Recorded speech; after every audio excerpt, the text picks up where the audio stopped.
What's the best way to tell someone that their baby is ugly? When my cousin Jasmine had her baby, it was all over social media within hours. 10 pounds, pink as a beet, cone-headed like someone had put a funnel through a Play-Doh press. People were posting the usual, so beautiful, and look at those cheeks. But I was staring at the photo on my phone thinking this baby looked like a baked potato that had lost a fight. My mom, the queen of social diplomacy, said, "You say the baby looks peaceful or precious.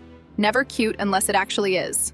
I took that advice and replied with something vague and safe. What a sweet little bundle. Jasmine liked the comment with a heart emoji, and that was that. But I knew I wouldn't get away with that in person. We were all heading to my aunt's house for the baby meet and greet that weekend. A dozen of us would be packed into a small living room, passing around this poor lumpy child like he was a prize ham. When we got there, the baby was already in rotation, swaddled tight and snorting softly in his sleep. Jasmine's face was glowing like she'd cracked the code to life. Her husband, Chad, was standing behind her like a human clipboard. I braced myself when it was my turn.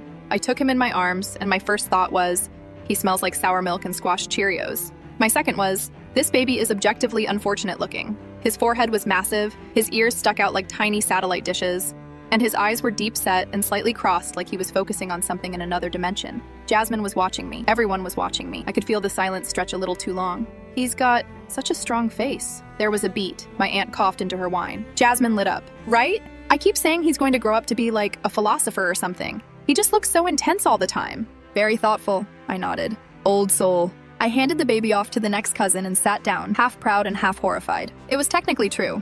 He did have the expression of someone who'd seen the fall of empires. Everyone jumped on the bandwagon after that. He looks like he understands taxes already. I swear he's judging me. He's gonna be one of those kids who reads Nietzsche in middle school. I thought maybe Jasmine would catch on, but she didn't. She just seemed proud. Maybe she really believed it. Or maybe she just needed something to cling to in those sleepless newborn days. Either way, nobody said cute once the whole night. Not a single person. But we found a language for him.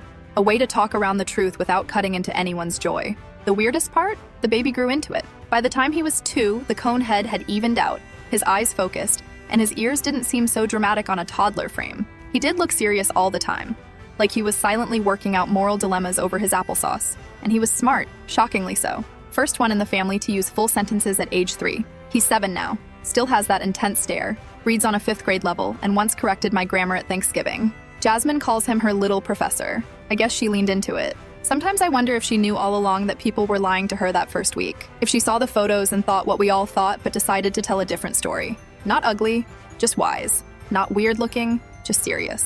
Maybe that's the trick. Say what's true just from the right angle. Say strong face, say old soul, say nothing at all, and let them fill in the blank with love.